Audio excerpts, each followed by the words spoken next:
오늘도 이 예배 자리에 오신 여러분 주님의 이름으로 축복합니다.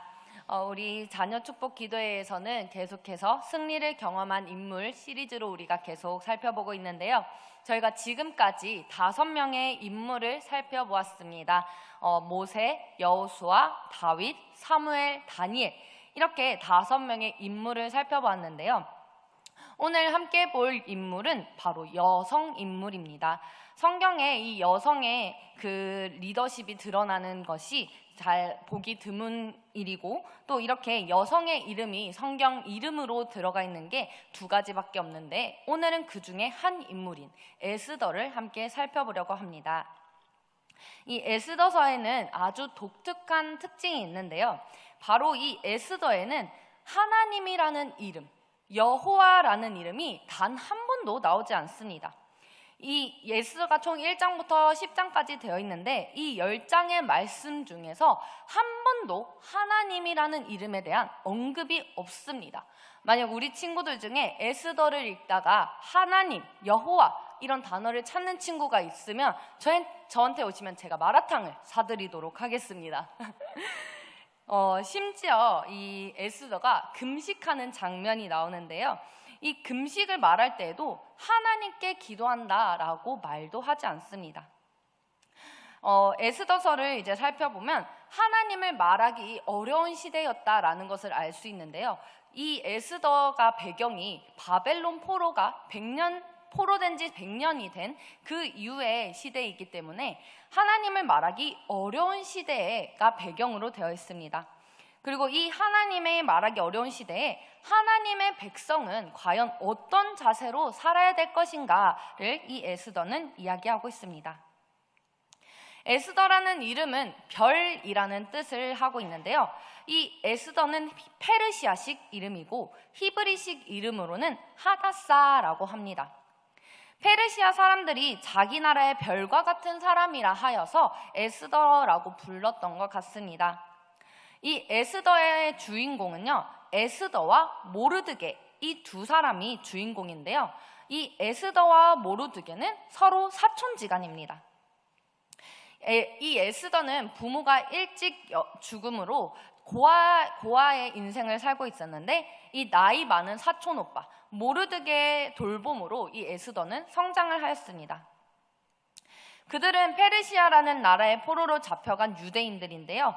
그렇기에 이 이방 땅에서 하나님의 백성들이 어떻게 살아가야 되는가에 대해 알 수 있는 말씀인 것입니다. 오늘 우리 또한 이 말씀을 통해서 이 세상에서 이 땅을 살아가는 우리가 하나님의 백성이 어떻게 살아가야 할까를 고민하고 깨닫는 시간이 될 수 있기를 바랍니다. 당시 페르시아 왕 아하수에로는요, 자신의 그 위대함, 내가 이렇게 대단하다라는 것을 나타내기 위해서 187일 동안이나 잔치를 벌였습니다. 정말 어떻게 이 왕권을 가지고 이런 사치스러운 일을 했을까 싶은데요. 자신의 이 위대함을 나타나기 위해서 이렇게 긴 시간 동안 잔치를 열면서 자신의 왕비 와스디의 외모를 다른 사람들에게 보여주고 싶었던 것입니다. 그래서 자신의 왕비의 용모를 드러내고자 왕비 보고 이 잔치 자리에 나오라 라고 명령을 하였는데, 이 와스디는 자신의 용모를 사람들 앞에 들어가는 것을 굉장히 꺼려하였습니다. 그래서 왕의 명령임에도 불구하고 와스디는 이 명령을 거역을 합니다. 그 왕의 명령을 거역하였기 때문에 이 와스디는 그 자리에서 바로 쫓겨나게 됩니다. 그러고 나서 이제 왕비의 자리가 비어 있으니 이 왕비의 자리를 뽑기 위해서 이제 여러 예쁜 여자들을 다 모았는데요. 그때 이 에스더가 바로 왕비로 뽑히게 되었습니다. 에스더는 유대인임에도 불구하고 왕비로 뽑혔지만, 모르드게는 혹시나 유대인이라는 것을 말했을 때 차별받을 것을 우려하여서 에스더가 유대인이라는 사실을 감추도록 하였습니다. 그리고 이 왕에게는 그의 2인자 하만이라는 사람이 있었는데요. 이 하만이라는 사람은 권력에 관심이 많은 사람이었습니다. 이 왕은 하만을 정말로 대단한 신임을 하고 있었는데요. 그래서 왕의 신하들은 이 하만 앞에 엎드려 절을 하는 모습들을 우리가 살펴볼 수 있습니다. 그런데 단 한 명의 인물만 이 하만에게 절을 하지 않았는데 그는 바로 모르드게입니다. 모르드게는 하다님께만 엎드려야 하는 것을 알고 있었기 때문에 모르드게는 하만에게 절대 절을 하지 않았습니다. 모르드게 친구들은 아마 답답했을 것입니다. 우리 마음의 중심만 제대로 잡혀 있으면 되지. 그냥 형식적인 건데 너의 목숨이 위험한데 그냥 절을 하면 되지 않겠냐라고 했지만 모르드게는 자기의 신앙을 지키기 위해서 그것을 양보하지 않았습니다. 마치 다니엘이 뜻을 정해서 왕 앞에 절을 하지 않았던 것처럼 모르드게 또한 상황 앞에 굴복하지 않는 모습을 보여주었습니다. 이 일로 하만은 굉장히 화가 나서 모르드게를 죽이려 하였고 심지어는 이 모르드게뿐만 아니라 유대인 전체를 학살하기 위해서 계획을 세웠습니다. 그리고 왕의 조서까지 받아냈습니다. 모르드게는 이 사실을 알고 왕비인 자신의 사촌인 에스더를 찾아가 이렇게 말하였는데요. 에스더 4장 14절의 말씀을 우리 함께 읽도록 하겠습니다. 시작! 이때 내가 만일 잠잠하여 말이 없으면 유다인은 다른 데로 말미암아 노임과 구원을 얻으려니와 너와 내 아버지의 집은 멸망하리라. 내가 왕후의 자리를 얻은 것이 이때를 위함이 아닌지 누가 알겠느냐 하니. 모르드게는 너가 왕비가 된 것이 이때를 위해 된 것이 아니겠느냐라고 이야기를 하며 모르드게는 에스더만이 이 일에 유대인을 구할 수 있는 유일한 희망인 것을 이야기한 것입니다. 그런데 사실 에스더는 너무나 난감했습니다. 왜냐하면 왕 앞에 함부로 나갈 수가 없었기 때문입니다.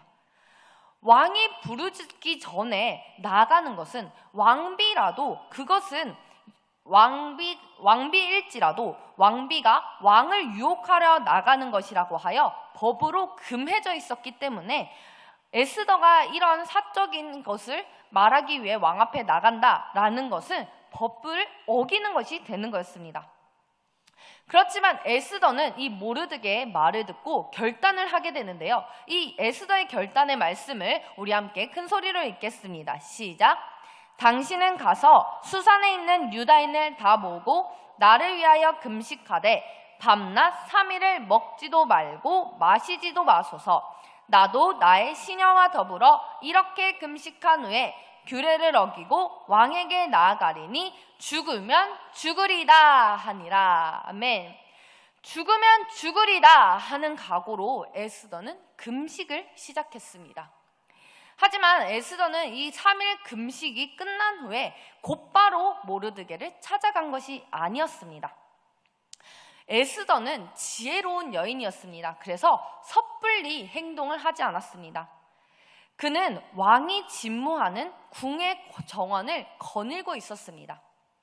그런데 그 모습을 본 왕은 너무나도 이 에스더의 모습이 아름다워 보였던 것입니다. 그래서 이 왕비를 불러서 왕비에게 네가 무엇을 원하느냐? 내가 나라의 절반이라도 그대에게 주겠노라 라고 이야기를 합니다.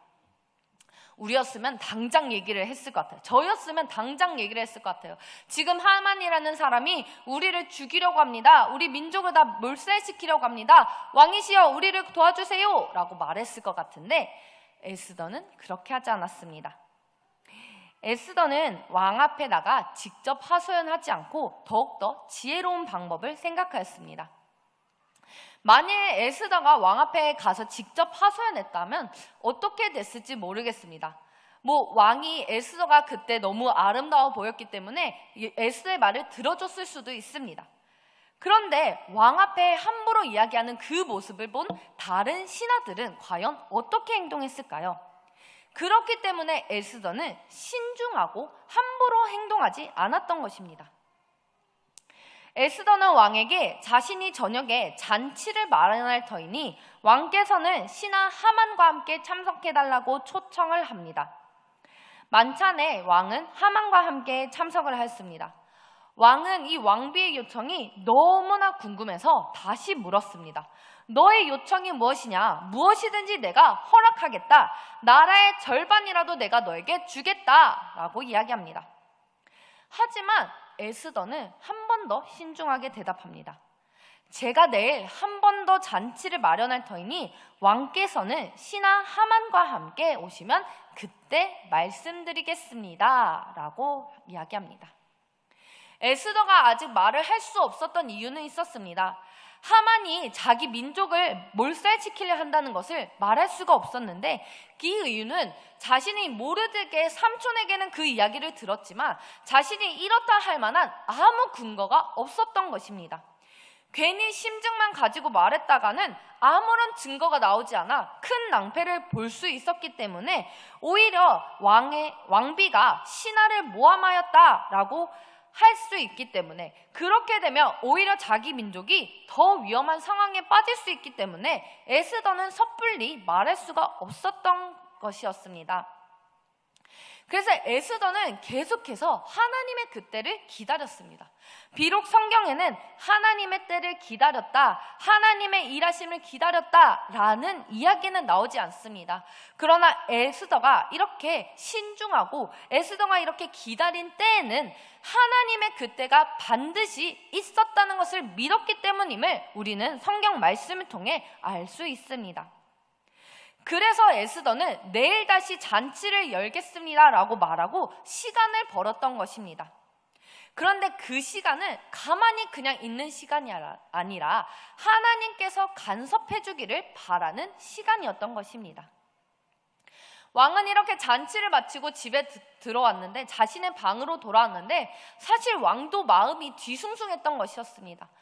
자신이 너무나 아름다워서 왕비의 그 말을 다 들어주겠다고, 나라의 절반이라도 다 드리겠다고 했는데 왕비가 아무 말도 하지 않고 오히려 내일 다시 잔치를 열겠습니다 라고 말하니 왕은 너무나 궁금했던 것입니다. 도대체 왕비가 나에게 하려던 말이 무엇일까? 도대체 왕비는 나에게 무엇을 말하고 싶었던 것일까? 왕은 계속 궁금했던 것입니다. 잠이 너무 오지 않자 왕은 내시들에게 그동안의 페르시아 역사에 있었던 그 역사 일기를 가져와서 읽게 하였습니다. 그 역사 일기를 듣는 중에 과거에 한 신하가 자신을 암살하려고 했던 사실이 있었는데, 그 사실을 모르드게가 고발하여서 자신이 살게 되었다는 사실을 알게 되었습니다. 왕은 그 이야기를 듣고 신하들에게 이때 모르드게를 통해 내가 살게 되었는데 모르드게에게 어떤 상을 내렸냐라고 물어봤지만 모르드게에게 아무런 상도 내리지 않았던 때였습니다. 그래서 왕은 하만을 다시 불러서 하만에게 왕이 존귀하게 여기는 자에게 상을 주려 하는데 어떤 상을 주면 좋겠느냐라고 물었습니다. 하만은 당연히 자신이 2인자였기 때문에 왕이 자신에게 상을 준다 생각해서 기뻐하면서 온갖 좋은 것을 다 말했습니다. 왕의 도포를 입고 왕이 타는 말을 타고 왕이 쓰는 그 왕관을 쓰고 성 한 바퀴를 돌면서 모든 신하들이 그 앞에 절을 하는 것이 최고의 상입니다 라고 이야기를 합니다. 그러자 왕은 하만이 말한 것을 하나도 빠짐없이 모르드게에게 행하라 라고 하였습니다. 하만은 나에게 그 상이 올 줄 알았는데 모르드게에 준다니, 자신이 모르드게를 그렇게 싫어했는데 이 모르드게에게 주려고 한다니, 자신이 죽이려고 하는 이 모르드게에게 준다고 하니 너무나도 괴로웠습니다. 너무나도 괴로웠는데 자신의 아내들과 친구들조차도 이제 하만이 모르드게를 이길 수 없을 것이다 라고 이야기를 하는 것입니다. 하만은 모르드게를 죽이기 위해서 커다란 장대, 오늘 말씀에도 기록된 것처럼 50규빗이나 되는 나무를 준비해서 그곳에 모르드게를 매달 계획을 하고 있었습니다. 그런데 왕께서 이렇게 모르드게를 신임을 하니까 하만은 이제 어떻게 해야 될까, 어찌할 바를 몰랐던 것입니다. 다음 날이 되어서 에스더가 잔치상을 차려놓고 왕과 하만을 다시 초청하였습니다. 에스더에게도 이 모르드게가 상을 받았다는 소식을 들었던 것 같습니다. 그래서 이제 왕께서 모르드게를 신임한다라는 것을 알고 이때가 기회다라고 생각을 했습니다. 그래서 왕은 다시 왕비에게 물었습니다. 네가 원하는 것이 무엇이냐? 이제 에스더는 대답하였습니다. 하만이 자기 민족을 진멸하려고 합니다 라고 왕에게 고하였습니다. 하지만 왕은 그 순간에 즉시 하만을 죽일 계획은 세우지 못했습니다. 그러나 오늘 말씀에서 하만이 왕비에게 사정하는 그 모습을 보고 왕은 하만이 왕비를 겁탈하려 한다라고 생각하여 바로 그 자리에서 하만을 죽이라고 명을 하게 됩니다. 결국에 하만은 모르드게를 죽이기 위해 마당에 나무를 세웠지만 그 나무는 결국 하만이 달리게 되었고 하만이 죽고 에스더가 승리하게 된 것입니다. 앞에서 말씀드린 것처럼 에스더에서는 하나님의 이름이 나오지도 않고 하나님께서 도우셨다라는 말씀이 언급조차 되어 있지 않습니다. 오직 이 험한 세상에서 하나님의 백성이 어렵게 살아가는 내용, 정말 목숨을 바치면서까지 어떻게 내가 우리 민족을 구할까 하는 그런 내용만 있을 뿐입니다. 마음껏 하나님을 말하며 살기에 적합하지 않는 이 상황에 하나님의 백성이 어떻게 살아가는가가 기록되어 있습니다. 이스라엘 스스로도 자기들이 남의 나라의 포로가 되면서 하나님께서 자기들을 버렸다고 여긴 사람들도 있었습니다. 하나님에 대하여 자신 있게 말하기가 어려운 때였기 때문입니다.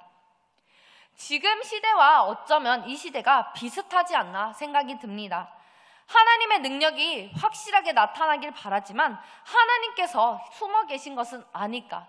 정말 이때에 하나님의 이름을 당당하게 외칠 때 사람들이 우리에게 손가락질 하진 않을까라고 생각이 드는 그런 어려운 때를 우리는 살고 있습니다.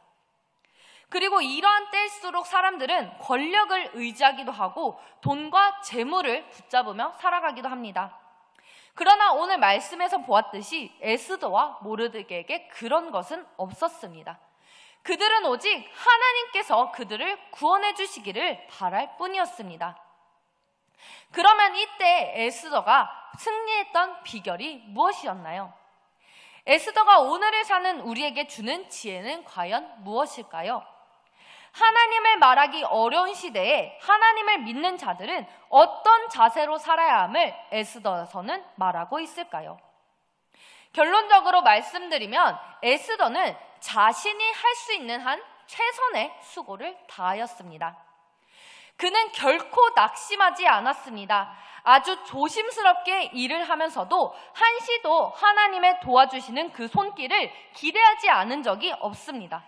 그리고 나서 자기가 할 수 있는 수고를 다한 다음에는 모든 것을 하나님께 맡겼습니다.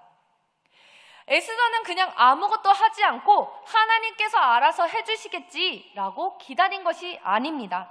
내가 할 수 있는 일을 찾아서 그 일을 행하였습니다. 그것도 대충 하지 않고 열심을 다하였습니다. 그리고 그 다음은 하나님의 손에 맡겼습니다. 죽으면 죽으리라 하는 마음으로 하나님께 맡겼습니다. 조국을 살리는 일이라면, 하나님의 일이라면 죽을 수 있다, 죽을 수도 있다라고 생각하며 죽으면 죽으리라 하는 마음으로 행하였던 것입니다. 그렇다고 하여 에스더는 무모하게 나선 것도 아니었습니다. 무턱대고 왕 앞으로 나선 것도 아니었습니다. 조심스럽게 접근하였고 자기 생각만 하지 않았던 것입니다. 왕은 어떻게 생각할까? 왕이 불러주기를 기다렸고 그런 인내하는 모습이 왕의 눈에 아름답게 보였던 것입니다. 왕은 나라의 절반이라도 주겠다며 왕비의 소원을 듣고자 하였습니다. 그럼에도 에스더는 서두르지 않았습니다. 오래 참고 기다렸습니다. 시간을 벌면서 하나님의 때가 언제일까를 기다리며 하나님께서 구원하여 주실 것을 기다리고 있었습니다. 에스더는 참고 참으면서 하나님의 도우심을 바랬습니다. 이제는 하나님께서 오셔서 도와주실 차례라는 그 마음도 있었을 것입니다. 에스더는 단 한순간도 하나님의 도와주심을 잊은 적이 없었을 것입니다. 자신들이 거짓되지 않고 그 땅에서 참되게 살았음을 하나님께서 보시고 반드시 자신들을 구원하여 주실 것을 믿었을 것입니다. 하나님께서 참되게 사는 사람들이 거짓으로 사람을 죽이려고 하는 하만과 같은 자에게 망하게 하지 않을 것을 에스더는 믿었을 것입니다. 비록 자기 민족이 남의 나라에 포로 생활을 하고 있지만 하나님은 떠나가신 분이 아니라 지켜보시는 하나님이심을 에스더는 믿었던 것입니다. 자기 민족이 깨닫고 돌아오면 반드시 구원해 주실 것을 믿으며 자신들이 하나님을 경외하는 마음을 버리지 않고 하나님을 존중히 여기면 반드시 도와주실 것을 믿었던 것입니다. 우리가 열심을 다하면 이루어질 수도 있고 이루어지지 않을 수도 있습니다. 그렇지만 최후의 결과가 좋든 나쁘든 하나님의 뜻으로 받아들이는 믿음이 우리에게 있어야 할 줄 믿습니다. 결과에 승복하는 자세가 우리에게 있어야 할 줄 믿습니다. 최선을 다하였기에 내가 이만큼 했으니까 이제 내 뜻대로 될 거야 라고 바란다면 그것조차 하나님을 내 맘대로 하고자 하는 욕심인 것입니다. 진정 하나님의 사람이라면 결정이 다르게 나더라도 그것조차 받아들이는 것이 바로 하나님의 사람의 모습인 것입니다. 이것이 하나님을 인정하는 것이고 주권이 하나님께 있음을 고백하는 것입니다. 예수님께서도 그렇게 기도하셨습니다. 내 뜻대로 마옵시고 아버지의 뜻대로 하옵소서. 최선을 다한 후에는 그 다음에 일어난 것은 하나님의 뜻으로 받아들이는 믿음입니다. 모세가 태어날 때에도 태어난 유대인 남자아이는 모두 죽게 하였습니다. 모세의 어머니가 모세가 석 달을 몰래 숨겨 키웠으나 이제 더 이상 숨겨 키울 수가 없게 되자 갈대 상자에 그를 숨겨서 요단강에 띄었던 것처럼 요단강에 띄우는 것까지는 요게벳이 할 수 있는 최선이었습니다. 그러나 하나님께서는 그 아이를 나일강에 띄었습니다. 그리고 아이를 죽이라고 명령을 내린 그 왕의 딸에 의하여 건짐을 받아 왕자가 되게 하셨습니다. 성경은 하나님께서 모든 것을 다 이루어 주신다고 가르쳐 주지 않습니다. 사람이 최선을 다한 후에 하나님께 맡기고 그 다음이 어떤 결정이든 하나님의 뜻으로 순종할 것을 성경은 가르치고 있습니다. 오늘 에스더의 승리의 비결은 바로 자신에게 주어진 일을 열심을 다하는 것이었습니다. 그리고 그 다음은 하나님의 손에 맡기고 기다리는 것이었습니다. 나의 뜻과 다를지라도 하나님의 뜻으로 믿고 수용하는 것입니다. 사랑하는 다음 세대 여러분, 에스더의 지혜는 사람이 최선을 다하고 그 다음은 하나님의 뜻에 맡기는 것이었습니다. 그 결과가 나에게 좋든 나쁘든 그것을 하나님의 뜻으로 믿고 받아들이는 것입니다. 이것이 하나님의 살아계심을 믿는 것입니다. 그렇다면 우리 다음 세대 여러분, 여러분들이 지금 해야 할 일은 무엇인가요? 지금 여러분에게 주어진 일은 무엇인가요? 그 일을 열심히 다해 행하기를 바랍니다. 그리고 하나님의 때를 기다리기를 소망합니다. 이 땅에서 하나님의 백성이 살아가야 할 때 가져야 할 태도는 하나님의 주권을 인정하고 사는 것입니다. 우리가 세상을 살아갈 때 하나님의 주권을 인정하며 하나님의 뜻에 순종하며 사시기를 축복합니다. 저와 여러분의 믿음이 하나님의 주권을 인정하는 믿음이 되기를 축복합니다.